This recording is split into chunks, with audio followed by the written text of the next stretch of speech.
Welcome to the Emotional Fingerprint of an Adoptee. I'm Karen Chaston. And I'm Kim Rankin.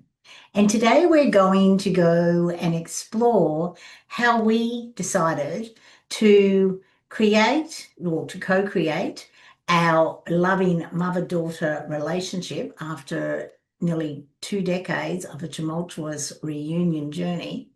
And then we were guided to take it one step further and create the emotional fingerprint of an adoptee. So, Kim, where would you like to start? Probably at reunion. Okay, so reunion. How old were you when we met? 27. And I was 43. Yeah. There's 16 years between us. Kim was born in 1973 and I was born in 57. So, and 16 and 43 and 27 seems to flow through our life, doesn't it? Yeah. I was born when my mother was 27.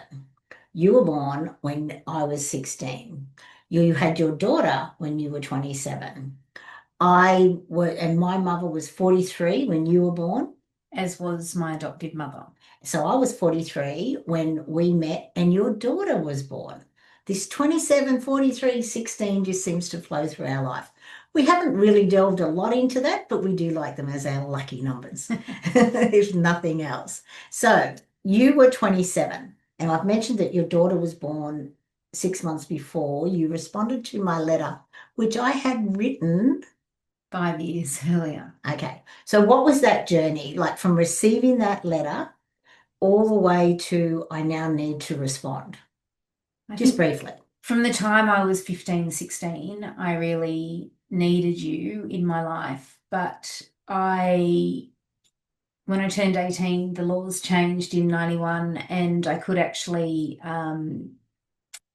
You could apply for your original birth certificate and I could apply for your adopted birth certificate, which I did when you were 22. And the reason why I did that when I was 22, a couple of things that happened, but one of the main things was from the time I was 21, I started going to clairvoyance mediums because I had to check in on my beautiful daughter to make sure she was safe, because I was 16 when I adopted her out. So I wasn't as worldly as what I was at 22 and certainly not as worldly as what I am now. But I just needed to check on her. I was really worried that she was being mentally, emotionally, and possibly sexually abused. Thankfully, every time I went there, and I would go once, twice a year for all that time, and then they would always say, don't worry, she's going to contact you when she's 21. As her birthday's fast approaching to her 22nd birthday, I have to find her. I can't wait any longer. I've been waiting way too long. Hence why I flew to Sydney from the Gold Coast, because I was living at the Gold Coast then, and filled in all the forms with my appropriate identification. And 6 weeks later, I received this amazing detail where I could easily find where she was living, well, where her parents were living. And then I wrote the letter. And then crickets for 5 years. Yes.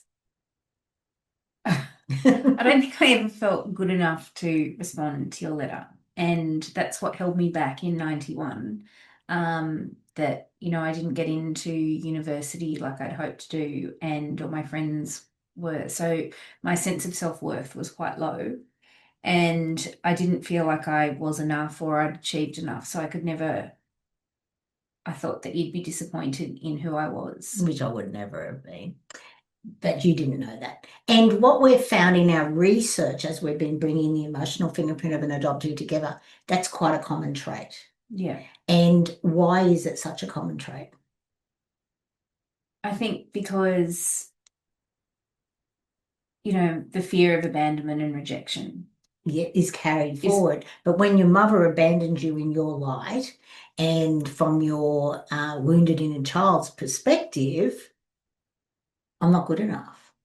And how could you be good enough? Like if your own mother doesn't want you, even though we know that that wasn't the case, and in another episode, we will definitely be going into the forced adoption era and the practices of the forced adoption era. We're not going to go into that today because we'll probably end up quite angry, both of us, and we don't want that for one of our first episodes together. So, okay, so you decide to eventually respond to me. What was the trigger? Because it took 5 years. So in that 5 years, when the letter arrived, I had told my adoptive parents, and they weren't over the moon about me receiving it. From their perspective, that they had adopted me, and it was a closed adoption, and the records were sealed. So they weren't overjoyed that I had the letter, but they said to me if I wanted to respond, I could. Again, I was just about to go traveling when the letter arrived, and I thought I drafted a response, and then I went traveling, and I met up with a girlfriend who I had gone to school with who was living in London. And she tells me that I arrived all excited about the letter, and she just said to me, you're so ungrateful. You've had such a good life, and how can you do this to your parents? And I think, hearing that over the course of 9 weeks definitely stopped me from posting that letter at the time. And so over the 5 years, I did actually write numerous drafts. However, still there was this sense of not being enough or not achieving enough. And so it wasn't until I was pregnant with my daughter that and I could feel myself bonding with her. And when she was born, holding her and realizing that she was the first biological relative that I'd ever met, and how wrong that was. And also, it brought up feelings of needing to know who I was and how anyone could give away their daughter when I felt so much love for my own. So I needed to understand the why. Yeah. And especially when you think back to like being pregnant and all the doctor's appointments and all of the questions about family history, all those sort of things, that in itself would bring up what for you? I think it would bring, I didn't have the answers to those questions. Yeah. So it was always like medical history unknown. But it was more than that. I think, as any mother knows, that you bond with your child in utero and that there is a connection. And when you hold them for the first time, they know your smell, they know your voice, they've been listening to your heartbeat and feeling your emotions. Exactly. And imagine the emotions I had. Here I am, 5 months in an unmarried mother's home, and the emotions compared to a woman who is pregnant in a loving home with her husband, the different volatile mix of emotions that would have been running through my body. And also it does go through into you. Yeah. Which is incredible in itself when we learnt about it and we dived into it, it brought up a lot for both of us. It did. Plus, also, I think when you think that it's widely recognised that that bond does exist between mother and child. However, with adoption, that bond isn't recognised. So it's thought of that previously, especially during the forced adoption era, that babies were blank slates, and there was no recognition for the fact that they had actually lost their mother. And so even though growing up as a child, I knew that I was adopted, that was never hidden from me. However, it was never explored, the loss or the trauma that I had from being separated from my mother. It was never recognised. Yeah, well, the grief, the loss, the abandonment, the rejection, and the trauma from that, and how that feeds into your self-worth, your voice. Yeah. And when it's not recognised, it does tend to shut you down even more. Yeah. And I think during that 5 years when I didn't respond, I did feel very shut down because wanted from who shut you down? Yourself? Myself, out of a sense of loyalty and I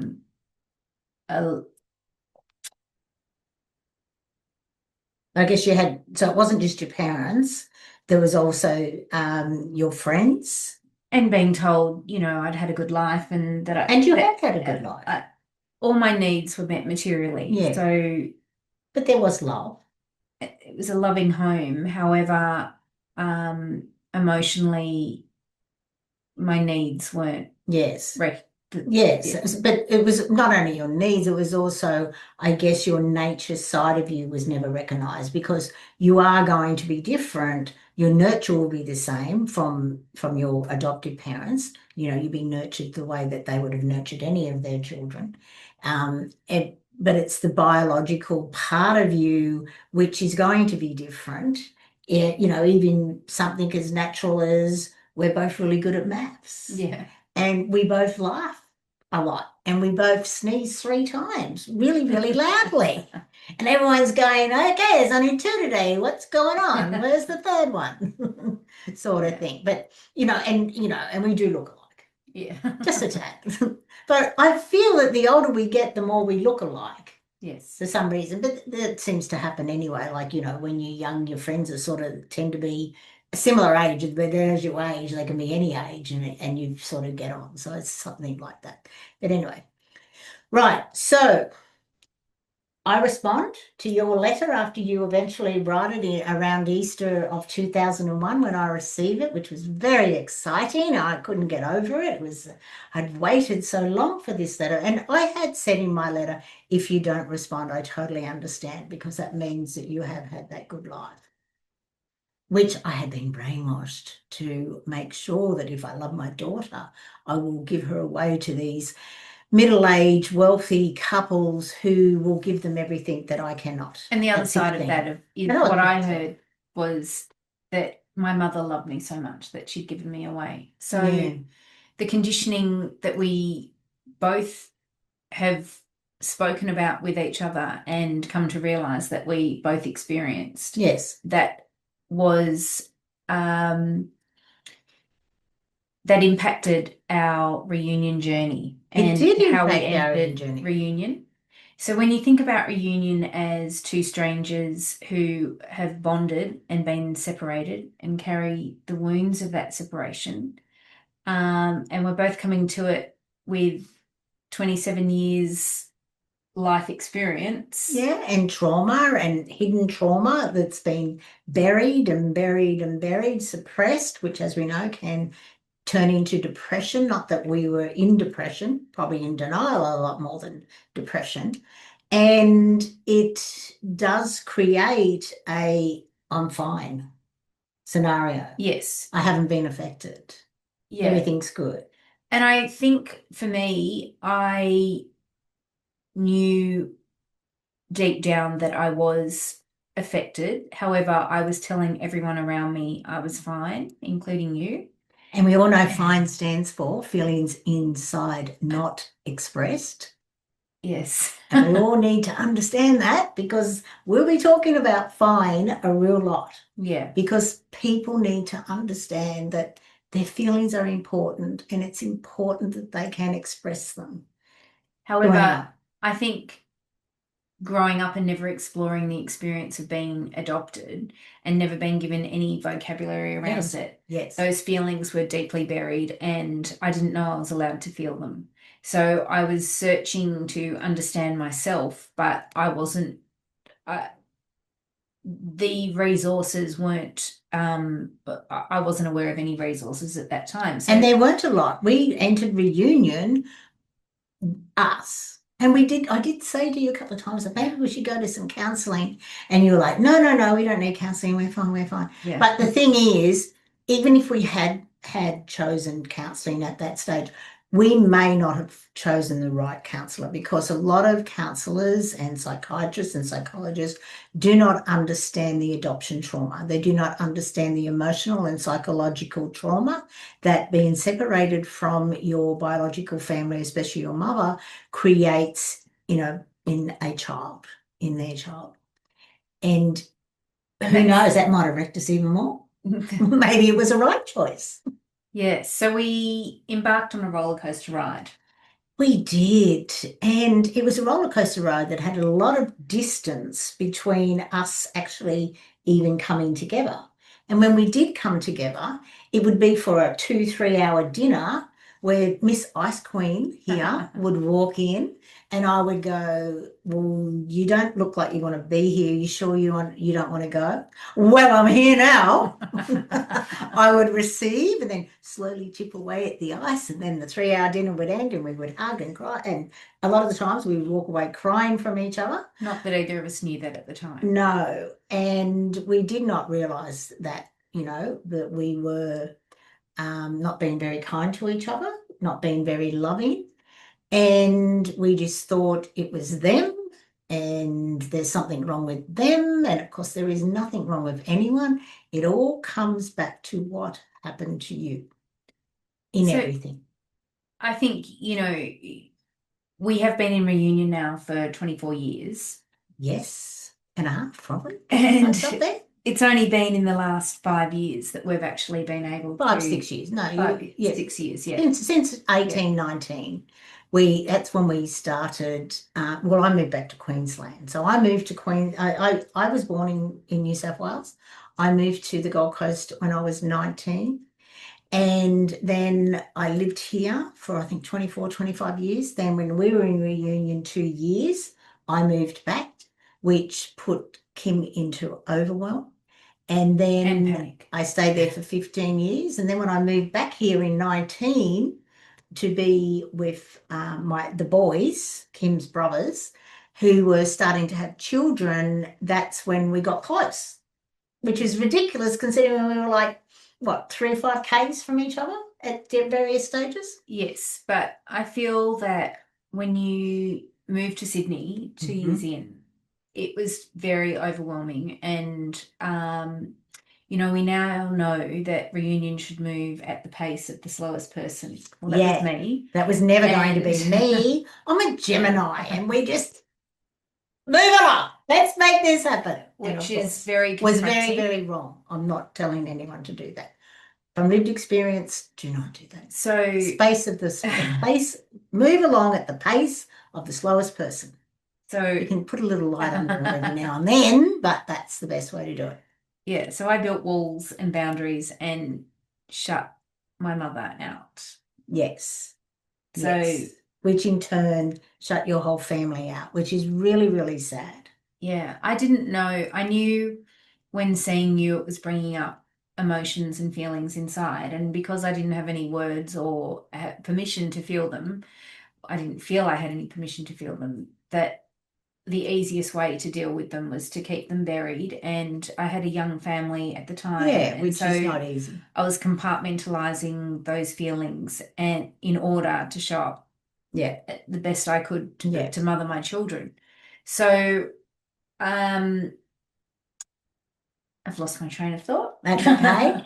Because what I would like to sort of add to that is through our research, we have found that it is never too early for you to actually dive into your feelings and to dive into what is actually going on, because your feelings are valid, right? The way you think is valid, and no one else can tell you can't have that. And shutting down your feelings and your thoughts and silencing yourself never really works. And what we've found is, so Kim said, I can't fall apart. I need to be there for my children. Unfortunately, what happens, and I'm not saying just with Kim, is when you put yourself last, you're always pouring from a depleted cup because you're not honoring yourself first. And one of my greatest things is for everyone to become their own, best friend. And that's the journey that we ended up taking separately, is that when I left my corporate life, I was like, I don't even like who you are. So I went on that journey of becoming my own best friend. And through that journey, that's when I started to look at my whole life, the whole wheel of life, and see that my career was going gangbusters, but nothing else was. My health wasn't, my emotions weren't, my family was just there. And so I delved into everything, which is ideal. And then Kim started to do that with herself. And it was through that I could eventually which was 16 years into our reunion, apologise to Kim for adopting her out. And why did it take me that long? Because I was brainwashed and shamed and led to believe, and believe is a really good word, isn't it? Especially when you look in the middle of that believe word, there's a word that is all of its own, which is LIE. And I had been brainwashed with lies. So when I apologised to Kim, that was a turning point for me, because up until that time, I think I had always carried with me the fact that I had always longed for and yearned for my mother. And so when we would meet up for dinner, and I thought that you kept saying, I'm so glad I've made the right choice. You've had a good life. And so I kept feeding into that, because I wanted you to think that I was okay, that I was not broken, and I couldn't let you see that actually I needed you, because that was too vulnerable. and we both needed to be vulnerable. We both needed to, Kim was saying what she thought I wanted to hear, and then I was responding, or reacting is probably a better word, a more accurate word, to what she was saying to me. So I'm like, oh, well, I couldn't it's not be gonna work. needy. I felt like if I told you what I was really feeling, it would be too much, and Which it that wouldn't have been. you would reject me again, and that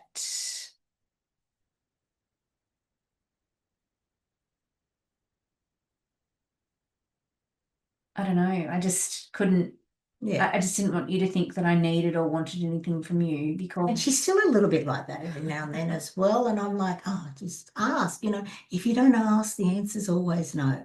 And guess what? If you actually ask, it may be yes. You have a 50-50 chance of it being yes. And more likely than not, it's probably like 85-15. So, yes.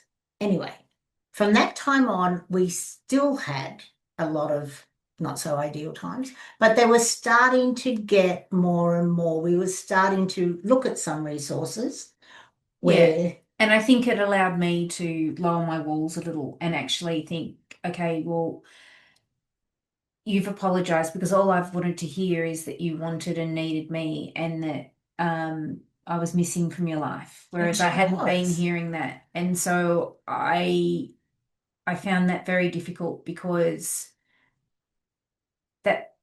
that's why the Ice Queen would arrive at dinner, because I was protecting myself and I wasn't allowing myself to get close to you, because I didn't want to be hurt again. yes, which is totally understandable. And so when that apology arrived, it was like, okay, well, maybe we can make this work. Maybe I can give you a little bit of me. And then, what was it? And then I moved back to the Gold Coast in 19. And But 6 months later, you came and stayed. And what happened when you got on that plane? Well, I think, because you more or less invited yourself, didn't you? I did. I think she did. A couple of things happened before that, though. Okay. So we need to backtrack a little. So in 2018, I finally read The Primal Wound, which gave me some understanding around myself and the experience of being adopted. And every page I turned, I was in awe of the fact that I finally felt seen. And we went to dinner, and I told you about how I was reading this book. You told me to read the book. I didn't tell you to read the book. I told you I was reading the book, or I had read the book. She told me to read the book. She doesn't think she did. She didn't say it in that many words, but it was more like, I've read this book and I've learned so much about myself, and it's quite common, these traits that I have and the things I do. Do you think she told me to read the book? I do. And I'm really glad that you did read the book, because I had been researching. It was a hard book to read, though. I'm a fairly quick reader. It took me, I reckon, a month to read 100 pages. And it was hard. I could read like a page and then I'd have to go off and let it sink in. A really hard book to read. I highly recommend it to anyone who has anything to do with adoption, whether you're an adoptee, biological parent, adoptive parent, a sibling, a friend, a partner. really important. I think, yes, so that was the first concrete evidence I had to share with you that I had been impacted. And so prior to that, I think I had gone along the lines of I was fine. However, I wasn't, and I knew I wasn't. But I didn't have anything to bring to you before that. And I get that because, my accounting brain, I'm quite practical.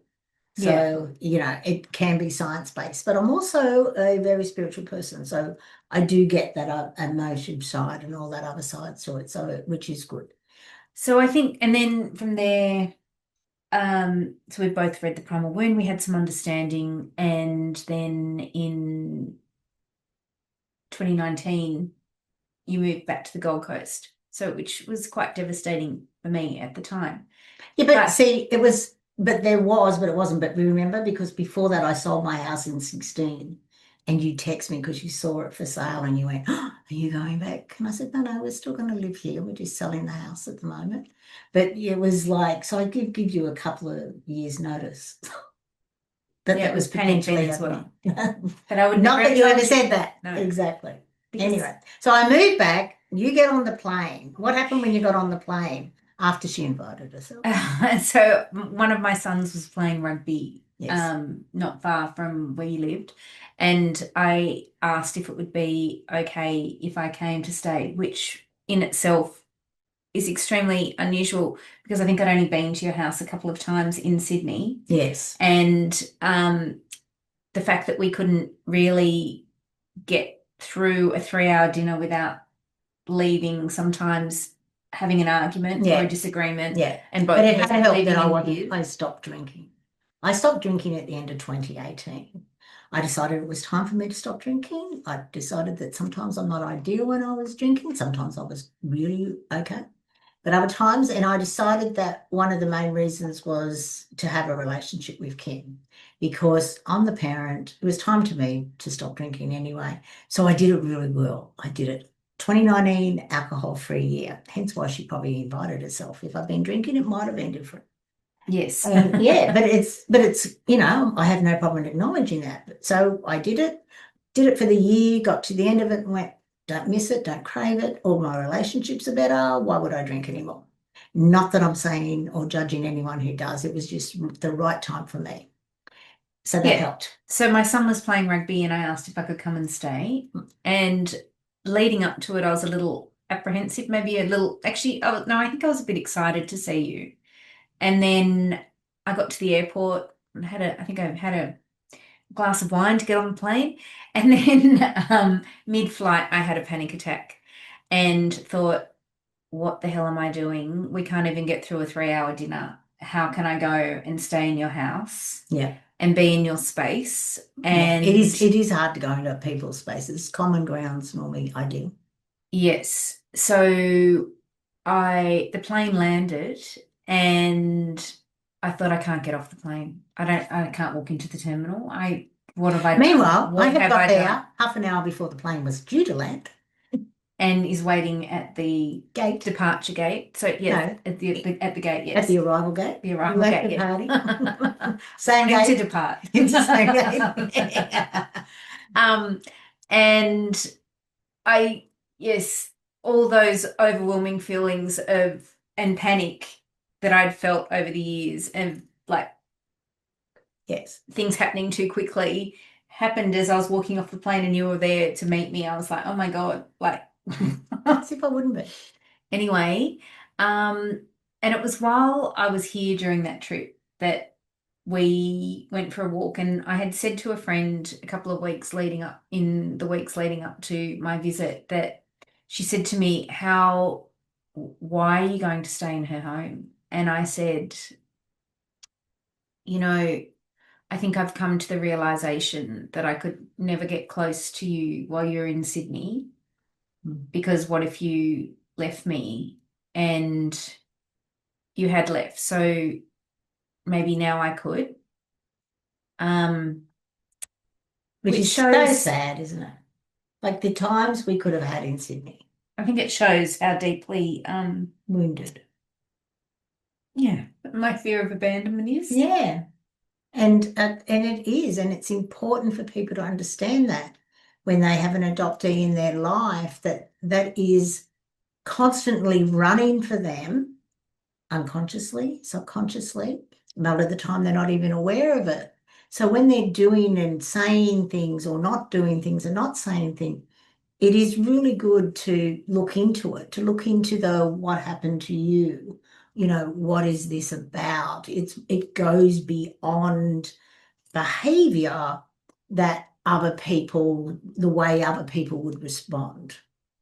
And it's important for everyone to realize that an adoptee has that constantly running for them in all their relationships, not only just with their biological parents. It's with every relationship that they have in their life, and it goes down as well as up. So it goes to their adoptive and biological parents. It goes to, their partners, their friends, and their siblings, and work colleagues, and it also goes down to their children. And I think whilst we, as adoptees, all have different life experiences, these are commonalities that we do carry. Kim, we've gone a little bit over time, but where do you think we should go from here? I think that, we had a couple of turning points in our relationship, but one of the biggest things was the fact that we needed to spend one-on-one time together. And more than just 3 hours. And actually get to know each other and listen and truly hear each other when we spoke. And to do that, we both had to become really vulnerable. Honest. We needed to build trust and honesty.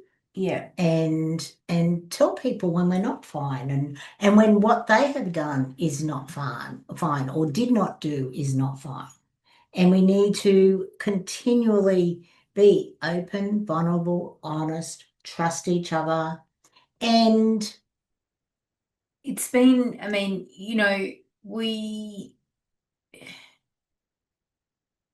we also, through that honesty, have come to the realization that over the years we had so many misunderstandings. Yeah. Because I would hear one thing and you'd hear another. Yep. I said black, she heard white. Yeah. And that's the and easiest vice versa. way. Yeah. It's the easiest way to describe it. And when we were like, no, I didn't say that. No, that's not what I meant. And it was just really interesting. But what we learned to do is we would stay in a lot of Airbnbs.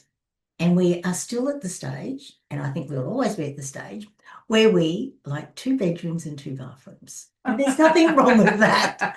I just think that's quite nice to have your own space when you are together, especially when we're together. Like we now stay together for anything up to 2-3 weeks. Yeah. And I think there is something I found quite healing in just doing the day-to-day, the mundane, just sitting in our silence and, having a cup of tea. Yeah. And just the little things really, in staying with someone, you do get to know them. Yes. Yeah, you do. And yes. And it is about honouring each other's space within that space. Yes. And if they do need their quiet time just now, allow that. Or if they want to go lie down, also that. So that's where we got to a stage. And then eventually I needed to go further with what I had been doing once I left my corporate, when I was diving into loss, and then I was diving into, I needed to find out more. I needed to understand what happened to Kim. And that's when we started looking into, both of us, into the threads of the emotional fingerprint of an adoptee, which I really want to go into more detail in our next episode. But I'd just like to say that as we brought it together, it became very, very obvious that it was to be over 8 life stages, which are conception to 6 weeks, adoption to 6 years, then the middle childhood years, the teenage years, the adulthood, parenthood, reunion, and then the 8th one is beyond that first meeting, co-creating a deep and loving relationship. Because so often we see the happy endings of the reunion and then they walk off together, but that's when it all starts. And that's when you really do require these awareness and understandings, and so that you can come together through what we go through. But we also dive into the 8 themes, which in each of those each of those life stages, which is environment, rejection, abandonment, grief, loss, loneliness, and connection.